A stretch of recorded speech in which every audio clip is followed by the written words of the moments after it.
Irã passou anos abastecendo o exército do seu aliado. Enviou drones, mísseis, tecnologia, arriscou a sua economia, a sua segurança nacional.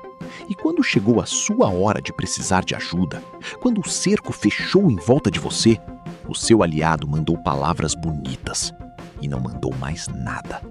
É exatamente isso que está acontecendo com o Irã agora. O regime que por décadas desafiou o Ocidente, acreditando ter aliados sólidos em Moscou e Pequim, acaba de descobrir, da pior forma possível, que no jogo das grandes potências não existe amizade, existe interesse. E quando o interesse muda, o aliado desaparece.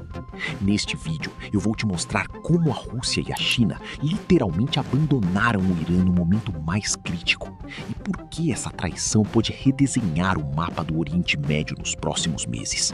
Para entender a magnitude do que aconteceu, você precisa entender a estrutura que o Irã havia construído.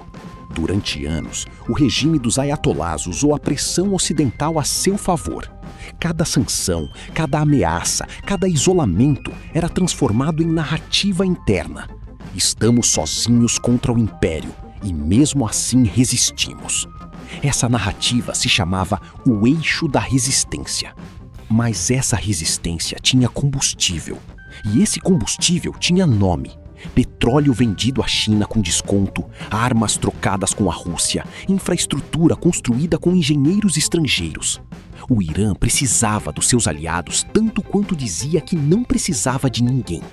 Quando os Estados Unidos fecharam o cerco de vez, bloqueio naval, pressão sobre o Estreito de Hormuz, sanções totais, a estrutura inteira começou a rachar.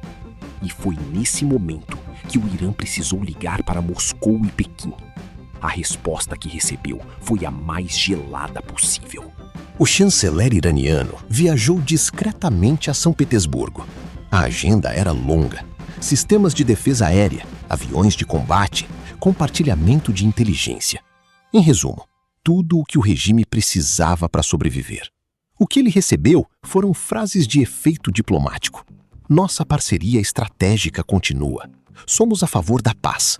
Palavras que soam importantes, mas não entregam nada concreto. Nenhuma transferência de armas foi aprovada. Nenhuma tropa foi enviada. Nenhuma linha de crédito emergencial foi aberta. Mas isso não foi passividade. Foi uma armadilha perfeitamente calculada. Putin sabia exatamente o que estava fazendo e o que não estava fazendo. Vamos entender o cálculo por trás de tudo isso. Quando o Estreito de Hormuz começou a ser bloqueado, o petróleo disparou. Um estreito que responde por 1/5 de todo o petróleo mundial foi bloqueado. E o preço do barril saiu de cerca de $40 para a casa dos 120. Para a Rússia, sancionada pelo Ocidente e com a economia de guerra no limite, esse salto de preço foi uma tábua de salvação. Cada barril que ela ainda conseguia vender passou a valer 3 vezes mais. Agora pensa comigo, se Moscou tivesse ajudado o Irã a sair do bloqueio, o estreito teria se aberto, os preços teriam caído, a bonança russa teria acabado. Então a Rússia simplesmente não ajudou. E enquanto o Irã afundava, Putin enchia o cofre de guerra. Crueldade? Sim, mas acima de tudo é geopolítica pura. E onde entra a China nessa história? Pequim também ficou em silêncio. Nenhum suporte concreto ao Irã, nenhuma pressão sobre Washington, nenhuma movimentação das Nações Unidas que valesse alguma coisa. E a razão é simples e assustadora. A China não precisava do Irã porque a Rússia estava abastecendo ela. Com o bloqueio do Estreito de Hormuz, a China enfrentou um déficit diário de 4 a 5 milhões de barris. Uma crise energética real. Mas Putin estava do outro lado da linha e maximizou o oleoduto Espo, aumentou os embarques dos portos do Pacífico e começou a bombear quase 2,1 milhões de barris por dia, direto para a China. A Rússia se tornou o maior fornecedor de petróleo da China e a dependência de Pequim em relação ao petróleo russo cruzou a marca dos 20%. Resultado? A China cortou as compras do Irã em cerca de 220 mil barris por dia. E mesmo quando Teherã ofereceu um desconto absurdo de 16% para tentar salvar o negócio, Pequim virou as costas. O petróleo iraniano virou risco. O russo virou oportunidade. O Irã foi descartado. Mas o maior sinal de traição não veio nas declarações diplomáticas. Veio nas malas. Antes mesmo de as hostilidades se intensificarem, a China começou a evacuar seus cidadãos e pessoal corporativo do Irã. Em seguida, a Rússia acelerou a retirada dos seus próprios engenheiros e especialistas, da usina nuclear de Bushehr, dos portos estratégicos, da infraestrutura de energia. Não eram turistas. Eram os técnicos que mantinham o país funcionando. Engenheiros nucleares, operadores de automação portuária, especialistas em logística ferroviária, gestores de refinaria. Quando esses profissionais saem, ficam só ferro enferrujado e concreto sem operador. É como remover o sistema nervoso de um país. Segundo o jornal Moscow Times, 94 funcionários sêniores russos foram transportados em voos especiais. Outros 200 saíram em ônibus com janelas escurecidas durante pausas nos bombardeios. A China retirou 791 funcionários críticos numa primeira fase, via Azerbaijão. Estima-se que entre 5.000 e 9.000 cidadãos chineses estavam no Irã. Por anos, a presença de técnicos russos e chineses nas instalações mais críticas do Irã funcionou como um escudo invisível. Por quê? Porque qualquer ataque americano ou israelense nessas instalações correria o risco de matar cidadãos de Rússia e China, o que poderia significar envolver as duas maiores potências do mundo no conflito. Era um escudo humano geopolítico. E quando Putin e Xi decidiram retirar seus especialistas, esse escudo desapareceu instantaneamente. Agora, as instalações mais críticas do Irã estão expostas, sem estrangeiros para proteger, sem pretexto para contenção.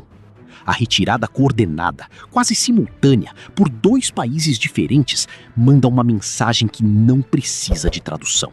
Com a saída dos especialistas, a infraestrutura iraniana entrou em colapso quase imediato.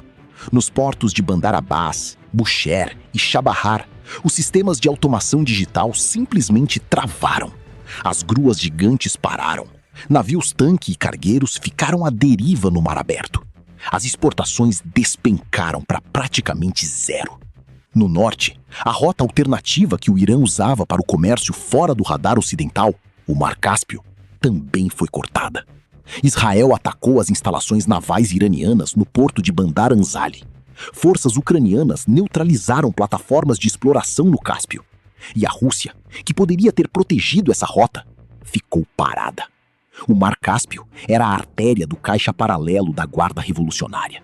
Quando essa rota fechou, o financiamento oculto do regime começou a congelar. E a grande ferrovia que conectaria o Irã à Europa via Rússia, o projeto de 1,5 bilhão de dólares da linha Rasht-Astara, ficou enferrujando no deserto, sem os engenheiros que a construíam. Tudo o que descrevemos até aqui são movimentos no tabuleiro das grandes potências. Mas existe uma consequência muito mais concreta, que acontece nas ruas de Teherã. Os iranianos comuns já conviviam com hiperinflação, moeda destruída e salários médios entre 200 e 300 dólares por mês. Comprar uma cesta básica já era um sacrifício. Agora, com o colapso logístico e o petróleo sem saída, a pressão aumentou ainda mais. Mas o que realmente mantém qualquer regime autoritário no poder não é a população comum, é o aparato armado. A Guarda Revolucionária, as milícias, os agentes de segurança. São eles que controlam as ruas. E quando o caixa seca, quando os salários param de chegar, quando um soldado não consegue alimentar a própria família, a lealdade ideológica começa a rachar. A história é cheia de exemplos de regimes que não caíram por força externa, mas por motim interno de suas próprias forças armadas. O regime iraniano agora vive esse pesadelo. Você pode estar pensando, mas o que isso tem a ver com o Brasil? Muito mais do que parece. O petróleo é precificado em dólares no mercado global. Quando o Estreito de Hormuz entra em crise, o preço do barril sobe no mundo inteiro, incluindo a gasolina que você coloca no carro e o custo do frete que encarece tudo nas prateleiras. Mas tem uma camada mais profunda. O que estamos vendo é o fim da ilusão de um eixo alternativo ao Ocidente coeso. O BRICS, o G20 dos países do sul global, toda essa narrativa de que Rússia, China e Irã formariam um bloco anti-hegemônico sólido, está se mostrando na prática uma ficção no momento em que os interesses divergem. Rússia e China não traíram o Irã por maldade. Traíram porque calcularam que era mais lucrativo. Esse é o ensinamento mais frio e mais verdadeiro da geopolítica contemporânea. Para o Brasil, que navega entre esses polos tentando manter autonomia estratégica, o caso iraniano é um aviso. Alianças sem contratos claros e sem interesses convergentes valem o papel em que são escritas. O sonho iraniano de um mundo multipolar acabou da pior forma possível, nas malas dos engenheiros russos e chineses que atravessaram a fronteira do Azerbaijão. Enquanto as instalações nucleares do Irã ficam em silêncio e seus portos enferrujam, o mapa do poder no Oriente Médio está sendo reescrito, não por mísseis americanos, mas pela traição calculada dos seus próprios aliados. As próximas semanas podem determinar se o regime dos ayatolás sobrevive a esse colapso sistêmico. E qualquer que seja a resposta, o mundo emergirá dessa crise diferente do que entrou. Porque quando as alianças mais profundas do mundo se provam descartáveis, ninguém mais pode fingir que entende as regras do jogo. Se esse vídeo te fez pensar diferente sobre o que está acontecendo no mundo, compartilha com alguém que precisa ver isso. Me conta nos comentários. Você acha que o regime iraniano vai sobreviver a 2025? Deixa sua análise aqui embaixo. Se inscreve no canal, ativa o sininho, porque geopolítica não espera. Até o próximo vídeo.